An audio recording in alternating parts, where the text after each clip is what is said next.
ಗವಿಯಿಂದ concrete ಕಾಡಿಗೆ ಇವತ್ತಿನ ಈ ಕಾರ್ಯಕ್ರಮಕ್ಕೆ ಸ್ವಾಗತ. ನಾನು ದೀಕ್ಷಾ ಬಂಗೇರ.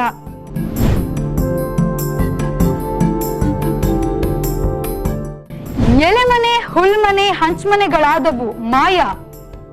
ಗವಿಮನೆ, ಗುಹೆ ಮನೆ, ಪಳೆಯುಳಿಕೆ ಕಾಯ. ಹಂಚಿನ ಮಾಡ್ಬದಿ ಬೆಳೆದಿದೆ ಕಾಂಕ್ರೀಟ್ ಕಾಡು. ಜಗತ್ತು ಕಾಂಕ್ರೀಟ್ ಕಾನನ ಆಗ್ತಾ ಇರುವಾಗ ಇದನ್ನ ಯಾರಾದ್ರೂ ಕಾಂತಾರ ಅಂದ್ರೆ ಕಂಡು ನಿಬ್ಬೆರಗಾಗ್ತಾರೆ ಹೊರತು ವಿಷಾದಿಸೋರು ಇಲ್ಲ. ಹೊಸತನ್ನ ಅರಸೋದು ಮಾನವ ಗುಣ, ಆದ್ರೆ ಅದರ ದುಷ್ಪರಿಣಾಮ ಸೋಸೋದು ಮನುಜ ಮಾಡೋ ಕೊನೆಯ ಕೆಲಸ ಆಗಿದೆ. ಪ್ರಾಕೃತಿಕ ಗವಿ, ಚಾಚುಗಲ್ಲಿನ ನೆರಳು, ಕೋರೆ ಕಲ್ಲುಗಳೇ ಮನುಷ್ಯನ ಮೊದಲ ಮನೆಗಳು. ಅನಂತರ ಎಲೆಯ ಮನೆ, ತಾನೇ ಶಿಲೆ ಕೊರೆದು ಮನೆಗಳನ್ನ ಮಾಡ್ಕೊಂಡ. ನಡುದಾರಿಯ ಪೆಟ್ರಾದಲ್ಲಿ ಬಿಡದಿ ಮಾದರಿಯ ಕಲ್ಲು ಕೋರೆ ಮನೆಗಳು ಇದೆ. ಕಪ್ಪಡೋಸಿಯಾದಲ್ಲಿ ನೆಲ ಕೋರೆ ಪುರಾತನ ನಗರವೇ ಇದೆ. ಎಲೆ ಮನೆಯಿಂದ ಮಾನವ ಹುಲ್ಲಿನ ಮನೆಗೆ ಬದಲಾದ. ಅದಕ್ಕೆ ಕಾರಣ ಹೆಚ್ಚಿದ ಕೃಷಿ ಚಟುವಟಿಕೆ. ಚಪ್ಪಡಿ ಕಲ್ಲಿನ ಮತ್ತು ಚಪ್ಪಡಿ ಸೂರಿನ ಮನೆ ಕಟ್ಟಿದ. ಕಲ್ಲು ಇಟ್ಟಿಗೆಗಳ ಗೋಡೆನೂ ಕಂಡ್ಕೊಂಡ. ಆಮೇಲೆ ಬಂದಿದ್ದು ಓಡು ಮನೆ, ಆದರೆ ಅದು ಓಡೋದಿಲ್ಲ. ಹಂಚಿನ ತಾತನೆ ಓಡು. ಈ ಓಡು ಒಲೆಯ ಮೇಲೆ, ಮಾಡಿನ ಮೇಲೆ, ನೀರಿನ ಮೇಲಿನ ಓಡ, ನೀರು ತುಂಬಿದ ಓಡೆ ಎಂದು ನಾನಾ ರೂಪ ಪಡೆದಿದೆ. ಅನಂತರ ಕ್ರಾಂತಿ ಮಾಡಿದ್ದು ಮಂಗಳೂರಿನ ಹಂಚಿನ ಮನೆಗಳು. ಈಗಿನ ಸ್ವಿಟ್ಜರ್ಲ್ಯಾಂಡ್, ಆಗಿನ ಜರ್ಮನಿಯಲ್ಲಿ 1815ರಲ್ಲಿ ಹುಟ್ಟಿದ್ದು ಬಾಸೆಲ್ ಮಿಷನರಿ ಸಂಸ್ಥೆ.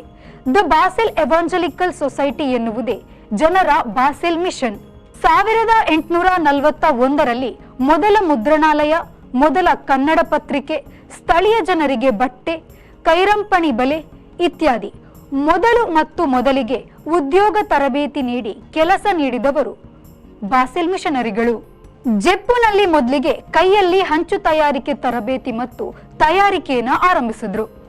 ಅದು ಟೆರ್ರಕೋಟಾ, ಮಣ್ಣಿನ ನಾನಾ ಅಲಂಕಾರಿಕ ವಸ್ತುಗಳ ತಯಾರಿಕೆಗೆ ದಾರಿ ಮಾಡಿಕೊಡ್ತು.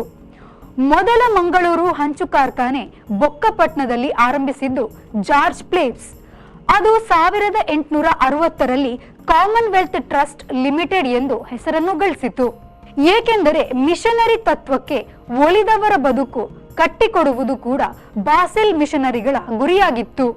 1865ರಲ್ಲಿ ಮೊದಲು ತಯಾರಾದದ್ದು 360 ಮಂಗಳೂರು ಹೆಂಚುಗಳು. ಅದರ ಮಾದರಿ ಈಗಲೂ ಲಭ್ಯವಿದೆ.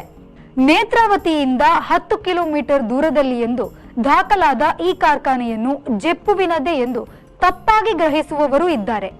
ಇನ್ನು ಅದನ್ನು ಅನುಸರಿಸಿ ನೂರಾರು ಹೆಂಚಿನ ಕಾರ್ಖಾನೆಗಳು ಹುಟ್ಟಿದವು.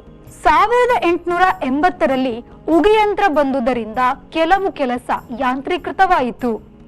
1907ರಲ್ಲಿ ಬಾಸೆಲ್ ಮಿಷನರಿಗಳ ಮಂಗಳೂರಿನ ಹಂಚಿನ ಕಾರ್ಖಾನೆಗಳಲ್ಲಿ 3600 ಮಂದಿ ಕೆಲಸ ಮಾಡ್ತಿದ್ರು ಅಂತ ದಾಖಲಾಗಿದೆ. ಆಗ ಹಂಚಿನ ಮನೆ ಕಟ್ಟುವುದು ಏರುಗತಿಯನ್ನು ಕಾಣತೊಡಗಿದ ಕಾಲ. ಪಾಶ್ಚಾತ್ಯ ಕಾಂಕ್ರೀಟ್ ಕಾಡು ಬೆಳೆಸತೊಡಗಿದ ಕಾಲ.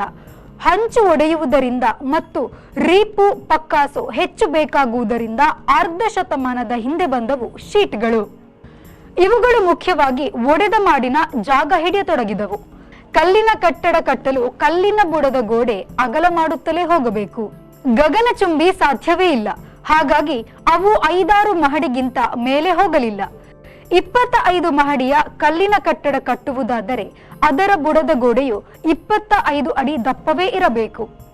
2 ಶತಮಾನದಷ್ಟು ಹಿಂದೆಯೇ ಆಧುನಿಕ ಕಾಂಕ್ರೀಟ್ ಬಂದರೂ ಯುರೋಪ್, USA ಅದು ಗಗನದತ್ತ ಮುಖ ಮಾಡತೊಡಗಿದ್ದು 20ನೇ ಶತಮಾನದಲ್ಲಿ.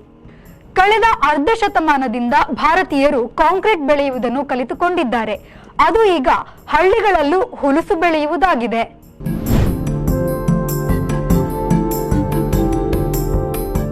ಇದು ಈ ಹೊತ್ತಿನ ಸುದ್ದಿ. ನಿರಂತರ ಸುದ್ದಿ ಮತ್ತು ಮನೋರಂಜನೆಗಾಗಿ V4 ನ್ಯೂಸ್ನ ಫೇಸ್ಬುಕ್ ಪೇಜ್ ಫಾಲೋ ಮಾಡಿ ಹಾಗೂ ಯೂಟ್ಯೂಬ್ ಚಾನಲ್ ಸಬ್ಸ್ಕ್ರೈಬ್ ಮಾಡಿ.